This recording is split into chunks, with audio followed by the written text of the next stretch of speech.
విషయాన్ని మీ అందరితో షేర్ చేసుకోవాలనుకుంటున్నాం. ఈ యొక్క ఎక్సర్సైజ్ ఇవాళ జరుగుతున్న ఒక ఎక్సర్సైజ్ గురించి మీ అందరికీ తెలవాల్సిన అవసరం ఉంది.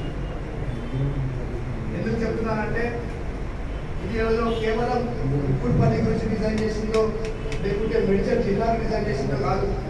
ఇది భారతదేశం మొత్తంలో జరుగుతున్న ఎక్సర్సైజ్ మనం తెలంగాణ రాష్ట్రంలో రాహుల్ గాంధీ గారు సంఘటన సృజనాన్ని ఒక కార్యక్రమం తీసుకొచ్చి ఆయన ఒక ఎక్సర్సైజ్ చేసి రాష్ట్రంలో ఉన్న అన్ని జిల్లా పార్టీ అధ్యక్షులను కూడా కొత్తగా ఎన్నిక కావడం జరిగింది.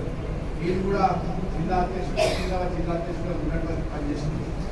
ఈరోజు మీరు అందరికీ ఎవరైతే అధ్యక్షులుగా పనిచేస్తున్నారో వాళ్ళకు కూడా ఉండొచ్చు, అరే మాది నెక్స్ట్ మాదేందని నాకు కూడా ఉండే. నేను ఇప్పుడు ఉండడం వరకు అధ్యక్షులు ఉన్నా, ఇప్పుడు ఏం లేదు. కానీ పార్టీ ఏదో ఒక బాధ్యత మీకు ఇస్తుందని కూడా ఈ సందర్భంగా చెప్పడం. మనం అందరం కూడా క్యారియర్లో ఎప్పుడైతే ముందుకు జరుగుతామో నిజమైన గ్రోత్ వస్తుందని కూడా ఈ సందర్భంగా మనం అక్కడనే ఉండి అక్కడనే పనిచేస్తే మనం కూడా ముందలేకెళ్తాం. మనం వృధా కావాలి, మనం ఫ్రెష్ వాటర్ మీద ముందుకు వెళ్ళిపోతూ ఉండాలి. ఎందుకంటే మీరు అందరూ కూడా కష్టపడి పనిచేసిన వాళ్ళు. మీరు ఒకవేళ ఎన్ఐసీఎల్లోనే ఉంటే ఈరోజు రాజ్యసభ రాదు. మీరు ముందుకు వచ్చిన యువజన కాంగ్రెస్లో పనిచేసిన, మళ్ళీ ముందుకు వచ్చిన జాతీయ యూత్ కాంగ్రెస్లో పనిచేసిన, మళ్ళీ ముందుకు వచ్చిన జిల్లాధ్యక్షులు పనిచేసిన, ఏనాడు కూడా నేను ఆశించి పనిచేయలేదు. పార్టీ కమిట్మెంట్తో పనిచేసిన 2018లో హుజూరాబాద్ నియోజకవర్గంలో ఓడిపోయిన తర్వాత మళ్ళీ పార్టీకి కమిట్మెంట్తో పనిచేస్తూ వచ్చిన ఈరోజు అందరూ కూడా రాజ్యసభ. ఈ రాజ్యసభలో ఎందుకైనా ఆనాడు మీరు అందరూ కలిసి మన ప్రియతమ నాయకుడు రేవంత్ అన్న గారి మల్కాజ్ నుంచి గెలిపించినందుకు ఈరోజు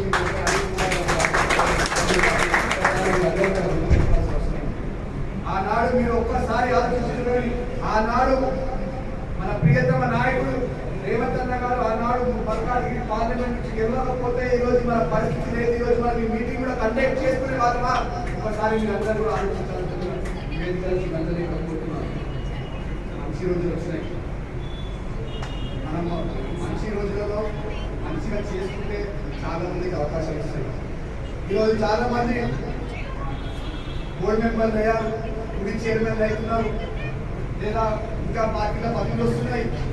ఈరోజు మనం ఎక్కడైనా తిరుగుతే అధికారులు మన మాట్లాడుతున్నారు, నలుగురు మనకు నమస్తే పెడుతున్నారు. ఎందుకు తెలుస్తున్నారు? ఈరోజు మనం అధికారంలో ఉన్నాం. మరి మనం చేయాల్సిన పని ఏంటంటే మన హైదరాబాద్ గడ్డ